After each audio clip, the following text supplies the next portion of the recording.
ٹھیک ٹھاک تنقید بھی ہوئی, ٹھیک ٹھاک کرٹیسزم ہوئی ہمارے اوپر, لیکن ساتھ ہی ساتھ ایک زبردست قسم کی ایک ورکنگ ریلیشن شپ. مجھے یہاں پہ آتے ہوئے ہمیشہ یہ لگا کہ میں اپنی ٹیم میں آیا ہوں, تو یہ آپ کا میں ذاتی طور پر مشکور ہوں.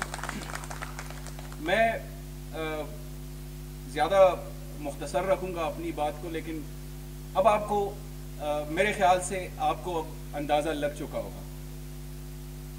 عمومی طور پر جو نگران حکومت ہوتی ہے وہ سیاسی معاملات میں عمل دخل نہیں رکھتی, سیاست سے ان کا کوئی کام نہیں ہوتا.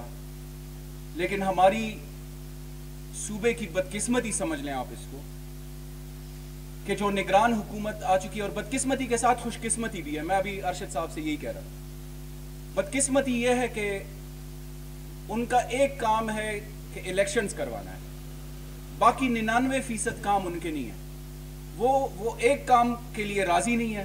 وہ یہ سمجھتے ہیں کہ وہ پوری زندگی کے لیے نگران حکومت وہ قائم رکھیں گے, اور جو باقی 99 کام ہیں وہ کرتے رہتے ہیں.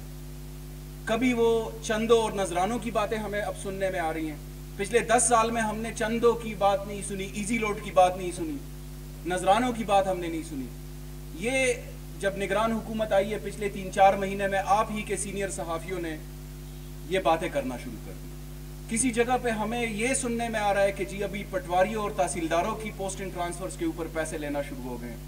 سیکٹریوں کی, ڈپٹی کمشنرز کو جس طرح کے ہراس کیا جا رہا ہے, ان کو ایک پولیٹیکل پروفائلنگ ان کی ہو رہی ہے. تو یہ ساری چیزیں جو ہے وہ خوش قسمتی کی بات یہ ہے کہ یہ خیبر پختونخوا کے عوام کو اور بالخصوص میڈیا کو یہ بے نقاب ہو گئے, ایکسپوز ہو گئے. یہ جب سے یہ اپنے دفاتر میں بیٹھے ہیں, ان کا یہ خیال ہے کہ جی ہم پوری زندگی کے لیے آئے ہوئے ہیں, اور کردار ان کا یہ ہے کہ وہ اپنے آپ کو الیکٹڈ سمجھتے ہیں, کہ جیسے عوام کے ووٹ سے آئے ہوئے ہیں. غرور اور تکبر اور ان کی باتوں میں جو رعونت ہے وہ آپ سب کے سامنے ہے. جس طرح کی وہ سٹیٹمنٹس دیتے ہیں, جس طرح کے میڈیا کے لوگوں کو وہ اپنے ماتحت سمجھتے ہیں, تو یہ میرے خیال سے اس بات کی غمازی کرتی ہے کہ خیبر پختونخوا کے عوام بالعموم اور صحافی برادری بالخصوص, ان کے سامنے اللہ تعالیٰ نے ان کو بے نقاب کر دیا. اور یہ جو پی ڈی ایم کی جماعتیں ہیں اور ان کے یہ جو فرنٹ مین آئے ہوئے ہیں, ہر ایک کینڈیڈیٹ نے اپنا ایک فرنٹ مین کیبنٹ میں بٹھایا ہوا ہے تاکہ وہ ان کو الیکشن میں سپورٹ دے سکے. تو یہ ساری چیزیں جو ہے آپ نے بھرپور نظر رکھنی ہے. میں بطور ایک آپ کے ٹیم ممبر کے, جس طرح آپ نے ہمیشہ میری عزت کی ہے, رہنمائی کی ہے, میں آپ سے یہ کہتا ہوں کہ آپ کا ہمارا جو میڈیا ہے خیبر پختونخوا کا, وہ الحمدللہ مثالی ہے. وہ کسی قسم کے پروپیگنڈاز کا شکار نہیں ہوتے, یک طرفہ رپورٹنگ نہیں کرتے. میں رپورٹر سے لے کر بیرو چیف تک اور اونرز تک میں بات کر رہا ہوں. یہاں پہ اس طرح کا پریشر کوئی نہیں لیتا.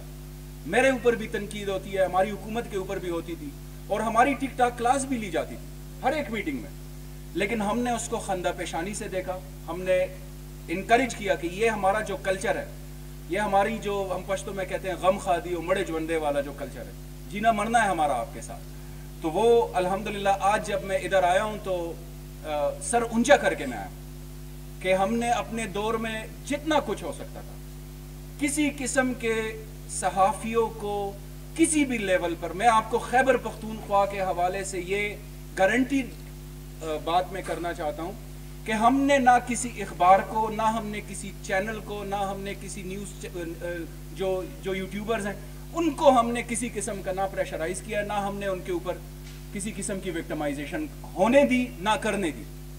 تو یہ تحریک انصاف کی حکومت کو یہ, بلکہ میں تو یہ سمجھتا ہوں کہ ہم نے جو کچھ کیا الحمدللہ, میں نے اپنے دور میں ایک صحافی کمیونٹی کے لیے ایک انیشیٹو شروع کیا. آپ کی لیڈرشپ نے اس میں ٹھیک ٹاک پش کیا. پھر میرے بعد جب بیرسٹر صاحب آئے, انہوں نے اس کو سپورٹ کیا. جو 1132 کنال صحافیوں کے لیے پشاور ویلی سٹی میں, وہ ہم نے الحمدللہ کیا. اور اس کا صرف اور صرف مقصد یہ ہے, میں آپ کو بائی گاڈ یہ میں کہہ رہا ہوں, رمضان کا مہینہ ہے, کہ ہم نے جو بھی خدمت کی ہے وہ اپنے پولیٹیکل گینز کے لیے نہیں کی. ہم نے کبھی یہ نہیں کیا کہ جی آپ ہمیں out of the way, out of turn آپ ہمیں سپورٹ کریں. تو تو یہ ابھی تو آپ دیکھ لیں مجھے اس طرح کی رپورٹس آ رہی ہیں میڈیا چینل سے کہ جی ہمیں یہ کہا جا رہا ہے کہ اگر آپ کو ہم ایڈ بھی دے رہے ہیں جو کہ آپ کا حق ہے اس کے بدلے میں آپ نے یہ کرنا ہے اور وہ کرنا ہے. یہ مجھے میڈیا کی طرف سے فیڈ بیک آ رہی ہے. تو ہم نے 1132 کنال جو آپ لوگوں کا ایک رائٹ تھا وہ ہم نے وہ پشاور ویلی سٹی جو ہے وہ بننے سے پہلے اس کے ہم نے آپ کو الاٹمنٹ لیٹرز دلائے, وہ انشور کیا کہ جو پشاور پریس کلب کے صحافی ہیں ان کو ملے, یہ ان کا رائٹ ہے. اس کے بعد اگر آپ ہر سال دیکھیں وزیر اعلیٰ صاحب محمود خان صاحب جو ہیں ہمارے, انہوں نے ہمیشہ جو بھی انفارمیشن منسٹر آئے ہمارے دور میں 4-5 اس 18 سے 22 تک آئے, ہر ایک کو یہ سختی سے نصیحت ہوتی تھی کہ پشاور پریس کلب کو اور دیگر پریس کلبس کو ہم نے ہر صورت سپورٹ کرنا ہے. تو مجھے جو یاد ہے کہ 3 کروڑ روپے ایک دفعہ اور 2 کروڑ روپے دوسری دفعہ جو ہے ہم نے دیے, اور آخر میں جاتے جاتے بھی ایک بہت بڑی اماؤنٹ پشاور پریس کلب کو. اور میں ابھی جب آ رہا تھا گیٹ پہ تو میں نے اپنا بورڈ بھی یہاں پہ دیکھ لیا, ایک یہاں پہ بھی لگا ہوا ہے. تو ہم نے ایک ڈیجیٹل اسٹوڈیو یہاں پہ بنایا تاکہ ہم پشاور پریس کلب کے صحافیوں کی جو 21ویں صدی کے حوالے سے جو ڈیولپمنٹس ہوتی ہیں اس کے حوالے سے ہم آپ کو اکوپ کر سکیں. تو مجھے فخر ہے اس پشاور کا بیٹا ہونے کے ناطے اور آپ لوگوں کے ساتھ ایک تعلق ہونے کے ناطے کہ ہم نے آپ کے ساتھ مل کر پشاور کا اور خیبر پختونخوا کا جو میڈیا کا ایکو سسٹم ہے وہ ہم نے ایک الحمدللہ ایک ایسا کلچر بنایا ہوا ہے کہ اس کو اب کوئی توڑ نہیں سکتا, اس کو اب کوئی خرید نہیں سکتا. الحمدللہ پہلے بھی کوئی نہیں خرید سکتا تھا, لیکن وہ 10 سال جو تقریباً ہمارے گزرے اس میں ایک ایسا ریلیشن شپ بن گئے کہ ہمارے سخت سے سخت ناقدین یہاں پہ بیٹھے ہوئے ہیں وہ بھی اب یہ کہتے ہیں کہ جی یہ نگران حکومت نے یا جو نگران منسٹر صاحب ہیں انہوں نے اپنے 3 مہینے میں جو ہے خود کو اتنا زیادہ ایکسپوز کر دیا ہے. تو مجھے فخر ہے اس بات پہ کہ پشاور پریس کلب اور خیبر پختونخوا کے صحافیوں کا ہمیشہ جمہوریت کے حوالے سے یہاں کی ایک ہماری کلچر جو ہماری ثقافت ہے اس کو پروان چڑھانے میں اور ہماری آپس کے تعلقات کو مزید بہتر بنانے کے لیے ہمیشہ ایک پازیٹیو کردار ادا کیا, اور انشاءاللہ یہ جاری رہے گا. ہم اس وقت ایک ایسے دوراہے پہ کھڑے ہوئے ہیں کہ جس وقت جو یہ وفاقی حکومت ہے اور صوبوں میں جو نگران حکومتیں ہیں ان کا صرف اور صرف ایک ایجنڈا ہے کہ الیکشن سے کیسے بھاگا جائے. اور یہ جنرل پرسیپشن کے اوپر یہی ہے کہ اگر یہ آئین سے روگردانی کرتے ہیں, یہ اگر سپریم کورٹ اور ہائی کورٹ کے فیصلوں کے خلاف یہ جاتے ہیں, تو میں یہ سمجھتا ہوں کہ کم از کم خیبر پختونخوا اور پشاور کے صحافیوں پر یہ ایک بہت بڑی ذمہ داری عائد ہوتی ہے.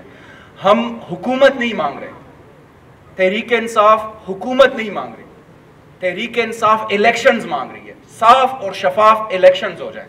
تو ہمارا یہ مطالبہ ہے اور پاکستان کے عوام کا یہ حق ہے. آئین پاکستان جو ہمارے 22 کروڑ عوام کا متفقہ دستور ہے اس کے تحت 90 دن کے اندر اندر الیکشنز کرانا ضروری ہے. تو اس سے یہ بھاگنے کی کوشش کر رہے ہیں. میری یہ توقع ہے خیبر پختونخوا اور پشاور کے صحافیوں سے کہ اس پہ آپ لوگوں نے بھرپور آواز اٹھانی ہے, اور جب الیکشنز ہوں گے تو ووٹ کا تقدس اور ووٹ کی سیفٹی اور سیکیورٹی وہ بھی ہماری جو میڈیا ہے, ہمارے کان اور آنکھیں ہیں, یہ آپ نے انشور کرنا ہے کہ ووٹ کے اوپر ڈاکہ نہ ڈل سکے. یہ جو نگران حکومت آ چکی ہے, یہ ایک جو کیبنٹ ممبر ہے, یہ ایک کینڈیڈیٹ کے فرنٹ مین ہے یا ان کے رشتہ دار ہیں, ان کو فیسیلیٹیٹ کرنے کے لیے یہ انہوں نے نگران کابینہ بنائی ہوئی ہے کہ آگے الیکشنز میں یہ ان کو فیسیلیٹیٹ کریں. تو انشاءاللہ یہ ہم نہیں کرنے دیں گے. ہم اپنی سیاسی جدوجہد جاری رکھیں گے. آپ لوگوں نے اپنی جرنلسٹک جو ذمہ داریاں ہے وہ مزید بہتر طریقے سے, کیونکہ پاکستان اب جس طرح کے ڈگر پر یہ لوگ ڈالنا چاہتے ہیں, جس طرح کی یہ لوگ ڈرامے بازیاں کر رہے ہیں, جس طرح کی یہ لوگ پروپیگنڈاز کر رہے ہیں, یہ آپ کے سامنے. اس پہ ہم نے انشاءاللہ ڈٹ جانا ہے. اور میں اس وقت یہ سمجھتا ہوں کہ پاکستان کو, تحریک انصاف کو نہیں, پاکستان کو اس وقت اگر ایک چیز جو ہے وہ بچا سکتی ہے تو وہ جمہوریت ہے. ہم نے جمہوریت اور اپنے آئین کی بالادستی کی جدوجہد, اور میں ایک ادنا کارکن, یہاں پہ بہت سے صحافی مجھے جانتے ہیں, 2006-07 سے میں تحریک انصاف کے ساتھ وابستہ ہوں. تو ہم نے لائرز موومنٹ کی, ایک ججز کی بحالی کے لیے ایک بہت بڑی تحریک چلی, وہ بھی صرف اس لیے تھا کہ ہم نے اپنے اداروں کے تقدس کے اوپر کسی قسم کا آنچ نہیں دینا.